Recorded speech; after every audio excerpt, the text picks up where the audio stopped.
विजयदशमी हिंदुओं के द्वारा मनाया जाने वाला एक प्रमुख त्योहार है। यह त्योहार अक्टूबर के आसपास आने वाले अश्विन के चंद्रमास में आता है। बुराई के ऊपर अच्छाई की जीत की मान्यता के रूप में इस त्योहार को विजयदशमी बुलाया जाता है।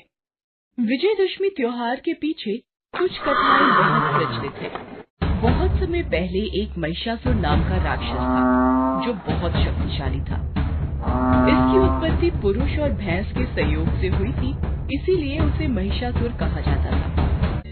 उसने अमर होने की इच्छा से ब्रह्मा जी को प्रसन्न करने के लिए बड़ी कठिन तपस्या की। ब्रह्मा जी उसके तप से प्रसन्न होकर बोले, वत्स उठो, इच्छा अनुसार वर मांगो।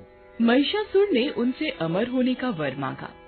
ब्रह्मा जी ने कहा, वत्स, एक मृत्यु को छोड़कर जो भी कुछ चाहो मैं तुम्हें प्रदान कर सकता हूँ, क्योंकि जन्मे हुए प्राणी का मरना तय होता है। महिषासुर ने बहुत सोचा और फिर कहा, ठीक है प्रभु, देवता, असुर और मानव किसी से मेरी मृत्यु न हो। तथास्तु कहकर अपने लोक में चले गए। वर प्राप्त करके लौटने के बाद महिषासुर समस्त दैत्यों का राजा बन गया। उसने दैत्यों की विशाल सेना का गठन कर पाताल लोक और मृत्यु लोक पर आक्रमण कर समस्त को अपने अधीन कर लिया। फिर उसने देवताओं के इंद्रलोक पर आक्रमण किया। इस युद्ध में भगवान विष्णु और शिव ने भी देवताओं का साथ दिया, लेकिन महिषासुर के हाथों सभी को पराजय का सामना करना पड़ा और देवलोक पर भी महिषासुर का अधिकार हो गया। वो त्रिलोकाधिपति बन गए। भगवान विष्णु ने एक विकल्प निकाला। महिषासुर को पराजित करने का विकल्प एक ही था कि कोई स्त्री ही महिषासुर को मार सकती थी। इसीलिए भगवान विष्णु के मार्गदर्शन से तय हुआ कि त्रिदेव अपनी ऊर्जा से एक शक्ति को उत्पन्न करेंगे। इस पर सहमति जताते हुए भगवान विष्णु, भगवान शिव और ब्रह्मा जी तथा इंद्रदेव के शरीर से एक दिव्य तेज निकलकर एक परम सुंदरी स्त्री के रूप में प्रकट हुआ। माँ दुर्गा की सवारी के लिए सिंह दिया तथा सभी देवताओं ने अपने अपने अस्त्र शस्त्र माँ दुर्गा की सेवा में प्रस्तुत किए। भगवती ने देवताओं पर प्रसन्न होकर उन्हें शीघ्र ही महिषासुर के भय से मुक्त करने का आश्वासन दिया। भगवती दुर्गा हिमालय पर पहुंची और अट्टहास पूर्वक घोर गर्जना की। महिषासुर के असुरों के साथ उनका भयंकर युद्ध छिड़ गया। एक एक करके महिषासुर के सभी सेनानी मारे गए। फिर विवश होकर महिषासुर को भी देवी के साथ युद्ध करना पड़ा।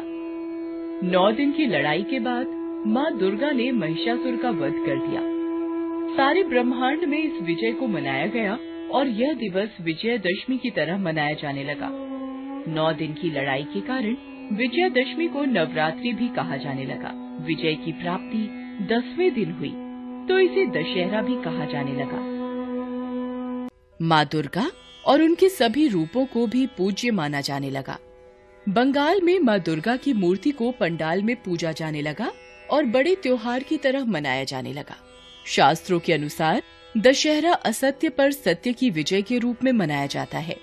यह भी माना जाता है कि विष्णु जी के राम अवतार ने लंका के राजा रावण को पराजित करते हुए मृत्यु के घाट उतार दिया था। उत्तर भारत में रामलीला के माध्यम से श्री राम और रावण के बीच की लड़ाई को दर्शाया जाता है और दशहरे के दिन रावण कुंभकर्ण और मेघनाद के पुतले को फूंकने की परंपरा है और अलग अलग हिस्सों में मेले भी लगते हैं। महाभारत में इस दिन पांडु ने अज्ञातवास पूरा किया। उन्हें शस्त्र धारण करने का आदेश मिला जो शमी पेड़ में छुपाए गए थे। लोग इस दिन शमी पेड़ की पूजा भी करते हैं और रात के समय शमी के पत्ते घर लाने से घर में सोना और समृद्धि आती है। आइए जानते हैं इस साल विजयदशमी का त्योहार किस तारीख को मनाया जाएगा और इसका धार्मिक महत्व क्या है। इस साल विजयदशमी का पर्व 25 अक्टूबर को मनाया जाएगा। इस साल मल मास यानी अधिक मास लगने की वजह से नवरात्रि और दशहरा पर्व 1 महीना देर से आए। दशहरे के दिन शस्त्र पूजा का विधान है। सनातन परंपरा में शस्त्र और शास्त्र दोनों का बहुत महत्व है।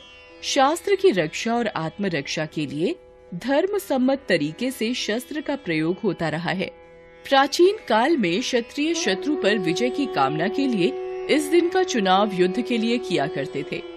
पूर्व की भांति आज भी शस्त्र पूजन की परंपरा कायम है। मान्यता है कि इस दिन जो भी कार्य किया जाता है उसका शुभ लाभ अवश्य प्राप्त होता है।